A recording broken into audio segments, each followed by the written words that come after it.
मैं सरिता कालरा, पत्नी स्वर्गीय श्री सुदर्शन कालरा, निर्वाचित पार्षद वार्ड नंबर 7 नगर निगम करनाल, सत्य एवं निष्ठापूर्वक ईश्वर के नाम पर शपथ लेती हूँ कि मैं विधि द्वारा स्थापित भारतीय संविधान के प्रति सच्ची श्रद्धा व निष्ठा रखूंगी। मैं अपने कर्तव्य को निष्ठापूर्वक निभाऊंगी।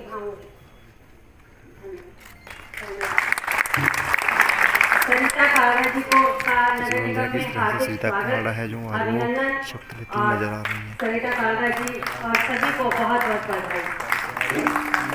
आज नामित और निर्वाचित दो कैटेगरी में 3 नामित थे और 1 निर्वाचित है।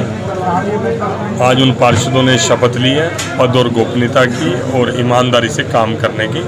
आज इस अवसर पर हमारी बहन जो प्रथम नागरिक हैं करनाल की रेणु बाला जी, उनका हुक्म था कि आपने आना है, तो मैं यहाँ हाजिर हुआ हूँ। और हमारे जिला अध्यक्ष योगिंदर राणा जी यहाँ पर बड़ा अच्छा कार्यक्रम था और बड़ा भावनात्मक कार्यक्रम था, क्योंकि हमारे बीच हमारे पार्षद सुदर्शन कालरा जी आज वो नहीं रहे। उनकी धर्मपत्नी, और जो कि रिकॉर्ड मेरे हिसाब से हिंदुस्तान का रिकॉर्ड बना है, टोटल पोल वोट का 92% वोट उन्होंने प्राप्त किया है। और इसका श्रेय मैं अपने मुख्यमंत्री मनोहर लाल जी, जो यहाँ से विधायक भी हैं, उनकी ईमानदार और साफ छवि, उनकी सही नीतियाँ और सही नीयत को श्रेय मैं देता हूँ कि लोगों ने एक तरफा मतदान करके एक हिंदुस्तान का रिकॉर्ड उन्होंने बना दिया। और आज हमारे ब्रिजभूषण गुप्ता जी बहुत सीनियर हमारे पार्षद भी रहे 4 बार, और हमारे जिला अध्यक्ष थे, उनके बेटे दीपक जी और शिव कुमार जी मेरे मित्र जो खुद भी पार्षद थे, आज उनका बेटा मनोनीत पार्षद के रूप में बना है। और ज्ञान सिंह चावला जी हमारे म्यूनिसिपल काउंसिल उस समय करनाल की थी, उसके चेयरमैन थे और मैं पानीपत का था। उस नाते से हमारा बहुत ही आपस में प्रेम भाव भी था। बहुत अच्छे और सरल इंसान है। उनके बेटे भी जेजेपी की तरफ से मनोनीत पार्षद हैं। मैं सबको चुनाव में आपकी ड्यूटी बधाई देता हूँ। उत्तर प्रदेश चुनाव में किस तरह देखते हैं? कांग्रेस ने महिला कार्ड खेला है, तो क्या कहना चाहेंगे? कांग्रेस तो मेरे हिसाब से उत्तर प्रदेश ही नहीं, उत्तर प्रदेश में तो समाप्त सी पार्टी है और वो बैसाखियाँ ढूंढती रहती है, कभी लोकदल की, कभी सपा की, कभी बसपा की, अंडर द टेबल समझौते भी करती है। लेकिन कांग्रेस का कोई उत्तर प्रदेश में वजूद है। उत्तर प्रदेश की बात करें तो अब हिंदुस्तान में भी वो अपना वजूद खोती जा रही है। अभी अब वेस्ट बंगाल के चुनाव थे, भारतीय जनता पार्टी ने ज़बरदस्त टक्कर दी ममता को, लेकिन कांग्रेस ने अपने आप को जीरो कर लिया। जीरो करके सारे वोट उधर ट्रांसफ़र कराए, कम्युनिस्ट पार्टी ने कराए। तो कांग्रेस का मैं समझता नहीं कि उत्तर प्रदेश में खाता भी खुलने वाला है। प्रियंका गांधी और राहुल गांधी पंजाब नहीं गए, जबकि वो राजस्थान में, यूपी में जाते रहते हैं, कल भी गए। पंजाब में वो जो खेलते हैं अपने घर के अंदर ही खेलते हैं। किस तरह से अमरिंदर सिंह ने वफादारी उनके साथ पीढ़ी दर पीढ़ी, मैं समझता हूँ उनके बुरे वक्त के अंदर भी राजीव गांधी थे, इंदिरा जी थी, उनके साथ पीढ़ी दर वफादारी निभाई। लेकिन आज आके उन्होंने उनके साथ इस तरह का व्यवहार किया, और इस तरह का व्यवहार वो हरियाणा के अंदर हुड्डा साहब के साथ भी करने वाले हैं। ये आपको मैं पहले से एडवांस में बता रहा हूँ। तो ये कांग्रेस का चरित्र रहा है, वो वक्त के हिसाब से चलते हैं, उनका कोई वैचारिक नहीं। और आप देखिए कि आज उनका संगठन भी नहीं है। इतने साल में भी आज वो हरियाणा के अंदर अपना संगठन नहीं खड़ा कर पाए।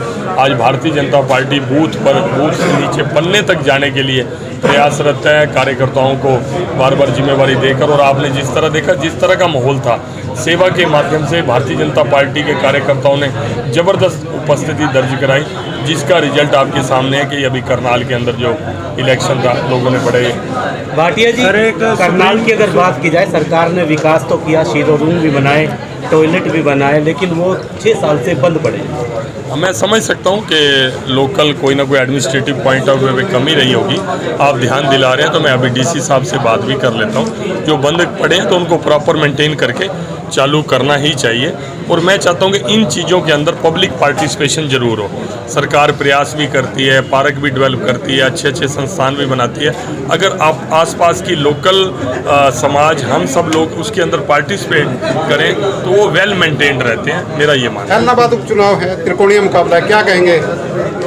इलाहाबाद पहली बात तो सारा इलाहाबाद ही पूछ रहे हैं, वहाँ के लोग पूछ रहे हैं भाई जिस मुद्दे को लेकर चौधरी अभय सिंह चौटाला जी ने रिज़ाइन दिया था, अभी वो मुद्दा वहीं का वहीं खड़ा है, उसके अंदर कोई बदलाव नहीं आया। तो दोबारा जब आपने रिज़ाइन ही दिया तो अब दोबारा चुनाव, फिर दोबारा उसी विधानसभा में आप जाना चाहते हैं, फिर इस बात का चलो उनके पास कोई जवाब नहीं है। लेकिन भारतीय जनता पार्टी अच्छे मुकाबले में और पूरा मुकाबला और कड़ी टक्कर। बस मैं बहुत धन्यवाद करती हूँ हमारे वार्डवासी का, बहुत बहुत धन्यवाद। जैसे कालरा जी को सम्मान मिला वैसे ही मुझे मिला, मैं जनता का प्यार मिला मुझे।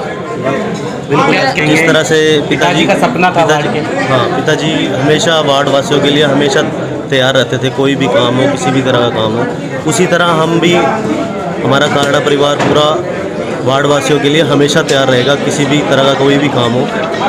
बहुत बहुत धन्यवाद आपके माध्यम से मैं करना चाहता हूँ वार्ड वासी के एक एक वार्ड के एक एक इंसान का, जिसने मेरे पिताजी को जो सच्ची श्रद्धांजलि दी वो कभी नहीं भूल सकते। मान सम्मान दोनों मिले, प्यार, क्या कहेंगे? मान और सम्मान दोनों से ये लगता मिले है कि आज भी इंसानियत हमारे बीच में ही है। कालरा जी उनकी श्रद्धांजलि से लगा कि जैसे वो हमारे लोग प्यार करते थे। हाँ जी, बहुत प्यार करते थे। मैं आशा करती हूँ मुझे भी लोग प्यार करेंगे और आप उनके कामों में खड़े उतरेंगे।